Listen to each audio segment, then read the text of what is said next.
Hi everyone, welcome to my channel Bibbidi Bobbidi Books. My name is Ellie and today I am joined by my boyfriend Danny. Hello.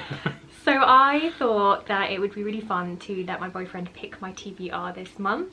It's actually his birthday tomorrow, so I thought it would be a nice way to kind of give you a little bit of power over my TBR this month. And yeah, I'm just really interested to see what you pick. I'm normally really indecisive, so yeah. I hope I made the right choices. Oh, I'm sure you will have done. I'm really excited to see what you pick. I said about four-ish books. Yep. That hopefully I can get read this month. So yeah, let's get into it. Okay, so the first book I've chosen is Beneath the Sugar Sky.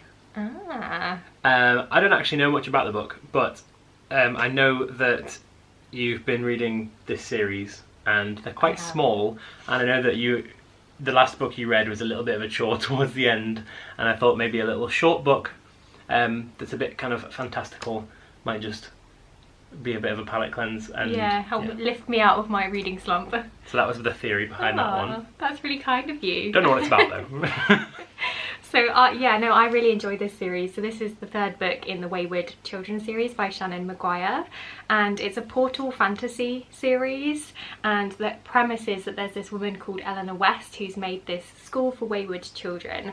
So it's essentially for children who like fall through a rabbit hole or go through a magic door and go to a magical world and have an adventure, and then they come back to real life and they can kind of no longer like adjust to normal life, and so they all end up in her school. And yeah, what I really like about this series is that it's kind of whimsical and fairy tale like, but it's also kind of got that twist of something kind of eerie. So it's for adults, even though it's kind of got characters that we know from childhood stories like Jack and Jill and things like that, but yeah, it's got that kind of dark creepy edge to it, which I really like. So yeah, no, I'm excited to carry on this one. That was a good first choice. Cool. I think from the title of this one, Beneath the Sugar Sky, I think we spend time in a magical world that's kind of made of sweets and stuff. So yeah, awesome, thank you. There you go. It's a very kind choice to pick a nice short one for me. Nice palate cleanser.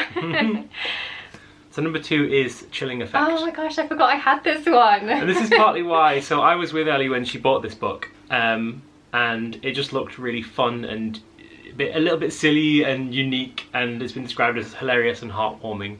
So and I always wanted to know what the deal was with the psychic cats. So and I knew you hadn't read this one yet, and I knew there's been some people referencing Mass Effect with this, and I love Mass Effect. So I've just recently started playing it as well, so I feel like I can relate to it a bit more. So yes. Yeah. Oh, awesome. Yeah, so this is a sci-fi. Honestly, I've completely forgotten what this one is about, but I was like completely drawn in by the cover. I don't know if you can see that because of the ring light on there, but there's actually, I'll put in a close-up on the screen for you, but there's like little cats with little space helmets on, which is so fun. And yeah, as you said, it says it's hilarious and it's silly and it's got psychic cats in it, which is awesome. And yeah, I feel like I haven't read a sci-fi in ages, so I'm actually quite excited for this one. And I also completely forgot that I had it, so that was the rationale behind it. Yeah, that's really cool. Awesome, thank you. I feel like it's my birthday and you're like giving me new books even though they're already like on my shelves. Alright then, book number 3. I've chosen Ninth House by Lee Bardugo. I should know it better. I actually got you this book for Christmas, was it? Yeah. Yeah, so that's the next book. Awesome. Again, it's got a very cool cover. So this is a book that I've seen floating around on BookTube for a while, but I'm really late to the party with this one.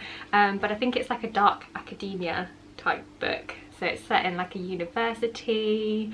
It says, now there's a dead girl on campus and Alex is the only person willing to look deeper. So it's obviously got like a bit of a mystery element to it as well. I think it's supposed to be quite like a cool setting and kind of eerie, and yeah, nice mix of books so far. I'm enjoying kind of like the change of genres. I've tried to have a mix, yeah. Yeah. I did think about this, it wasn't random. I appreciate it.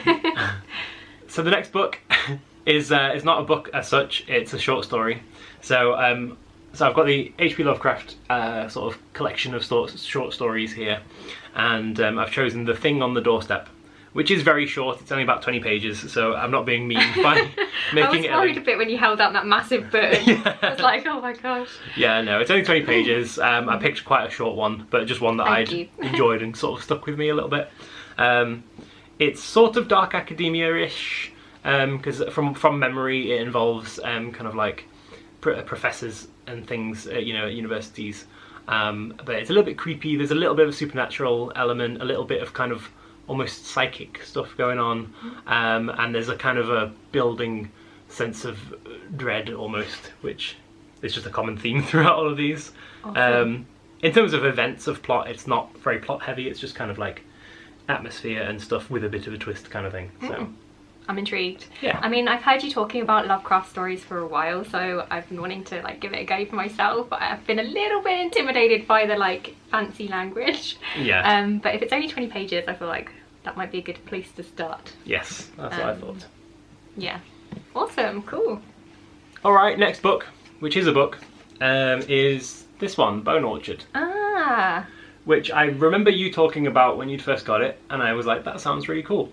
And then when I was looking through your bookshelves, I saw it and was like, that looks really cool. It has a very cool cover. So, yeah, so that was the one I chose. Again, I don't know too much about it. Read the blurb and it sounds cool. Awesome. Yeah, this was actually on one of my most anticipated releases of the year, like lists that I did, just because I thought it sounded so unique. Again, I can't 100% remember the like premise of this one, but I thought the setting was really cool, because it's literally set in this like bone orchard, which sounds really creepy. And I think the main character is the concubine of the emperor who ends up getting murdered, and I think she has to try and find out who the murderer was essentially. But it sounds like quite unique, and from some reviews that I've seen come out online, a lot of people are saying that it's like one of the strangest things that they've read, and people seem to either really love it or kind of really hate it. So that's got me really intrigued, because I just want to know kind of what it's like. It doesn't sound like anything I've read before, so awesome. Yeah, no, I'm excited to give this one a go. Cool. Okay, and the last book, last one that I've chosen is Muse of Nightmares. Because I remember you reading the first one of this. Yeah. Strange the Dreamer, was it? Yeah, and I know you really liked it. I did.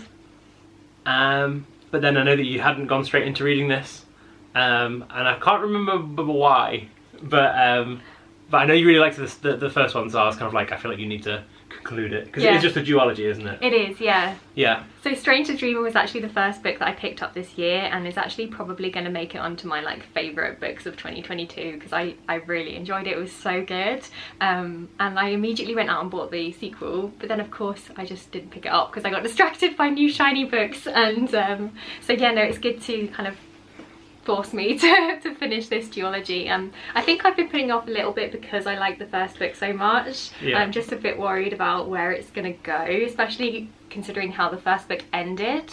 So yeah, I'm just a little bit nervous, but I have faith in Laini Taylor, the author, because she's got such a gorgeous writing style, and I'm sure it's gonna be really, really good. Oh, thank you. Yeah, I thought part of it might have been because you enjoyed the first one so much, it was almost like because I feel like sometimes you kind of don't want to read the last book in a series because you don't want it to end or whatever. You kind of, you know. So I thought I'd rather just make you read it. Yeah. No, I appreciate that. And wow, this is going to be quite a mixed bag. Yeah, well, I tried to get a mixture. That's good though, because it means that I can pick something up depending on my mood, sort of thing. So yeah, let's see if I can hold all of these up. So this is going to be my stack that I'll be reading this month. It looks quite intimidating, but mostly just because of the big chunky one at the bottom. Yeah, I mean, it's like this amount, you know. So yeah, awesome, thank you so much. It's okay. Please let me know if you've read any of these books and whether you enjoyed them and which one you think I should pick up first. Thank you so much to Danny for being the star guest. You're welcome. And I guess I'll see you next time with another video. Bye. Bye.